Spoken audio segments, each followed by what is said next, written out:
Just in terms of like just as a character snapshot, Pat Robertson, I don't know why, but I mean, I still think he's sort of a lot of times the face of it, and he's still very, it seems to me, very influential and prominent. But like, how would you sort of describe him and his work, knowing him and seeing him over so many decades? There are things I would say about Pat Robertson that I have evidence for that we can't get in now. That he is not virtuous, and I'm talking about money. I'm talking about leadership. The man is messianic. He really he really believes that God has sent him to this nation for this time to save this nation. He believes that he is the Messiah, a kind of Messiah. He doesn't believe he's Jesus, but he believes he's a kind of Jesus who has so much. That's why he stays on that broadcast until he's becoming a talking skeleton, because he believes he has this thing to say. Anybody who believes themselves as messianic, you know they're not listening to anybody else.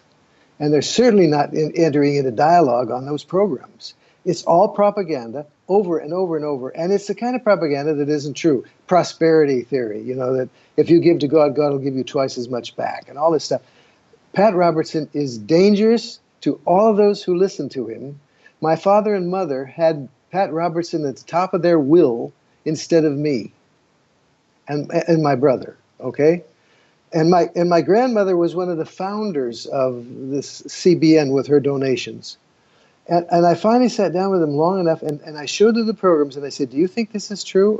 And when you start listening to Fox or to Pat Robertson, and you start listening carefully, you start seeing great discrepancies, great errors. And they listened to him, and they listened to him. I said, he's not selling Jesus, he's selling Pat in the Seminary Club. What do you think?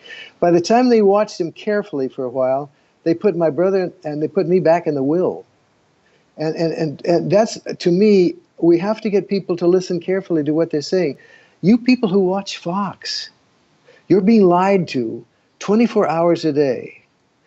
When I watch MSNBC, I know that Rachel will make mistakes, and she'll come back and say, I made a mistake. You don't hear people saying that on Fox.